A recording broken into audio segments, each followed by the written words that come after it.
It's the beginning days of October, and the Brothers Wild is on location in one of Colorado's most iconic places, Rocky Mountain National Park. Now there's a reason why we're here in this particular month, and that's because of the elk run. Now this national park is one of the best places in the world to see elk.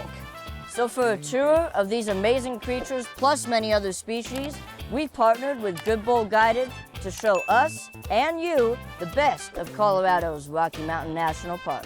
So let's hook up with our guide Lauren and see some elk bugling.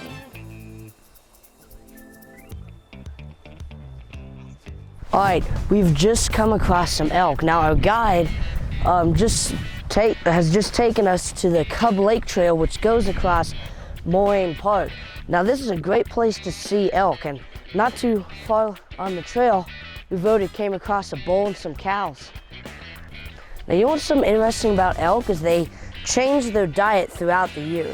So in the summer, they mainly eat grasses and forage, but in the spring and fall, which is right now, they just eat the straight up grasses because there's a lot growing. And then in the winter, where the food is more scarce, they eat grasses, shrubs, tree bark, twigs, whatever they can get. So they change their diet throughout the year, but right now in the fall, they're just gonna be eating these grasses. Now, I believe Rocky Mountain elk have the largest horns of any of the elk subspecies, because there are 4 subspecies of elk. The one that lives here is the Rocky Mountain, and they have the largest horns. Not the largest bodies, though. All right, now we may go further along the trail so we can cut in front of them, because the bull is pushing those cows back in there. Oh wow, and you can really see him close up. That's a good one, isn't he? That's a good one. Now currently the bull is rubbing his antlers on the bushes and the trees because during the rut they have an increased level of testosterone, which gives them the feeling of wanting to fight something, but they don't want to fight another elk, obviously. So it's like fighting the tree and also strengthening its neck and preparing for fighting. Because each bull will have its own harem, which is what you would call a group of cow elk, and they all compete. Sometimes even to the death. They'll rip each other's antlers off, pierce their heads. It's crazy. They get super aggressive, and this helps them prepare for that kind of fight. He's taking it out on the tree.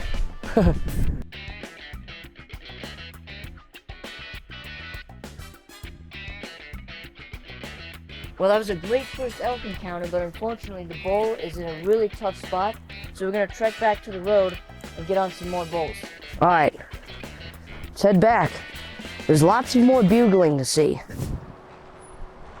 Now that bull's in the road because the bigger bull chased it away, because like I said before, they're gonna try and steal their cows, so the other bull has to chase them away. Whoa! Now just look at the size of that bull right there.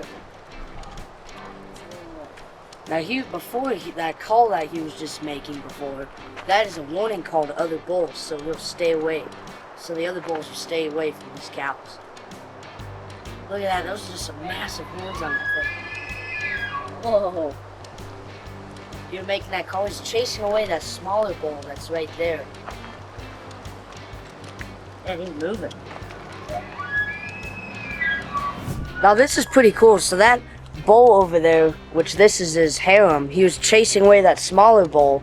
So then this bull came in and is trying to mate with the other cows. That's a pretty smart trick. He was waiting for the bigger bull to walk away. Those are his cows now.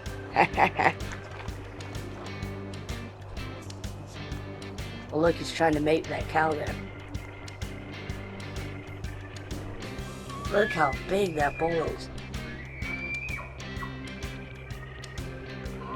Looks like this bigger bull's coming in.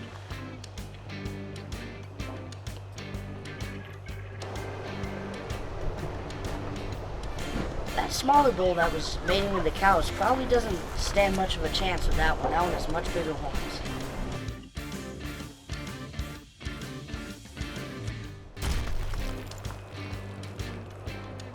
You know what's something interesting about elk? Is in winter, spring, and fall, they'll be like a lighter, paler color, but in the summer, they're like a darker brown color. So this time of year, they're gonna be that light pale that you see there. All right, everybody, our guide Lauren has taken us to this place where there's this little stream. Now, we're not looking for elk bugling here. What we're gonna see is spawning brook trout. Never seen something like this before. We'll see what happens. Now, I've caught brook trout, but I've never seen spawning brook trout. Oh, look at the red thing. Whoa, that's really cool. Look at that.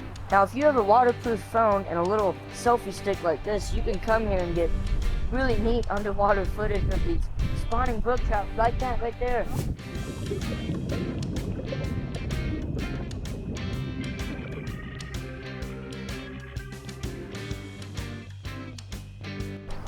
Now, Lauren just told us something interesting. So there's actually a big pond out there where the brook trout live, but they come up the stream, and this is where they lay their eggs. So then when the fry, which is the baby trout, hatch, they swim down the stream and into the little pond.